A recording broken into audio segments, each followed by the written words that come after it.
बोले गुरुदेव महाराज की जय। बोल कार्तिक मास की जय। बोल तुलसी माता की जय। कार्तिक मास में तुलसी की महिमा। ब्रह्मा जी कहते हैं, कार्तिक मास में जो भगत प्रातःकाल स्नान आदि करके पवित्र हो कोमल तुलसी दल से भगवान दामोदर की पूजा करते हैं, वह निश्चय ही मोक्ष पाते हैं।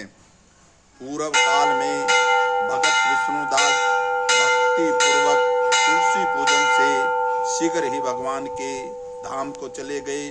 उसकी तुलना में राजा चोल गौण होकर रह गए। भगवान तुलसी भगवान की पूजा पाप का नाश और पुण्य की वृद्धि करने वाला है। अपनी लगाई हुई तुलसी जितना ही अपने मूल का विस्तार करती है, उतना ही सहस्त्रों युग तक मनुष्य ब्रह्मालोक में प्रतिष्ठित रहता है। यदि कोई तुलसी संयुक्त जल से स्नान करता है तो वह पाप मुक्त होकर आनंद का अनुभव करता है।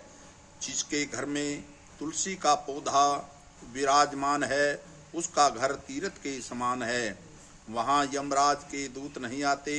जो मनुष्य तुलसी संयुक्त गंध धारण करता है, क्रियामन पाप उसके शरीर को स्पर्श नहीं करते। जहाँ तुलसी वन की छाया हो, वहाँ पितरों की तृप्ति के लिए श्राद्ध करना चाहिए। जिसके कान में, मुख में और मस्तक पर तुलसी का पत्ता दिखाई देता है, उसके ऊपर यमराज क्यों दृष्टि नहीं डाल सकते। प्राचीन काल में हरिमेघा और सुमेधा नामक दो ब्राह्मण थे। वह चलते चलते किसी वन में परिश्रम से व्याकुल हो गए।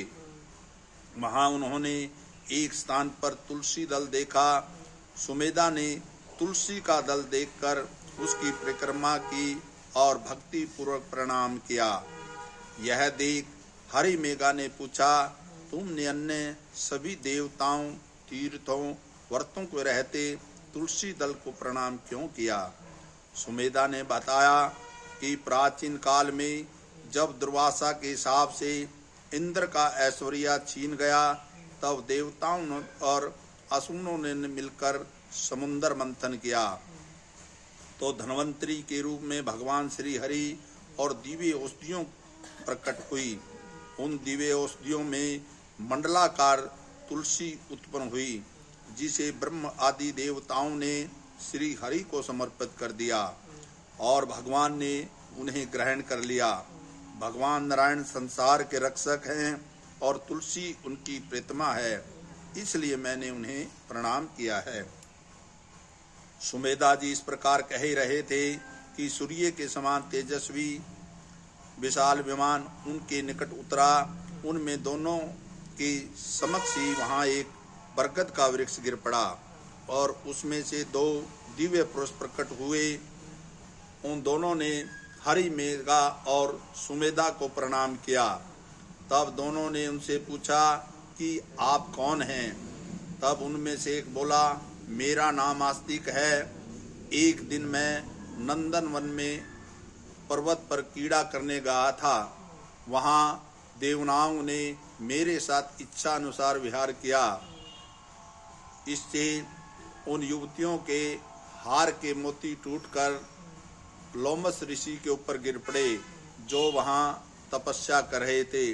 इससे लोमस ऋषि बहुत क्रोधित हुए। उन्होंने सोचा कि स्त्रियां तो परतंत्र होती हैं, अतः ये इनका दोष नहीं है। असली दोषी तो आस्तिक है और यही जो है श्राप के योग्य है। तो उसने आस्तिक को कहा, अरे दुराचारी, तू ब्रह्मा राक्षस होकर बरगद के पेड़ के ऊपर निवास कर। जब मैंने विनती से उन्हें प्रसन्न किया तो उन्होंने श्राप से मुक्ति की विधि सुनिश्चित कर दी कि जब तू किसी ब्राह्मण के मुख से तुलसी दल की महिमा सुनेगा तो तत्काल तुझे उत्तम मोक्ष प्राप्त होगा। इस प्रकार मुक्ति का श्राप पाकर मैं चिरकाल से इस वट वृक्ष पर निवास कर रहा था। आज देववश आपके दर्शन से मुझे मुक्ति मिल गई। तत्पश्चात वे दोनों ब्राह्मण परस्पर तुलसी की प्रशंसा करते हुए तीर्थ यात्रा को चल दिए। इसलिए भगवान विष्णु को प्रसन्नता देने वाले इस कार्तिक मास में तुलसी की पूजा अवश्य करनी चाहिए। बोल तुलसी माता की जय, बोल सच्चे दरबार की जय।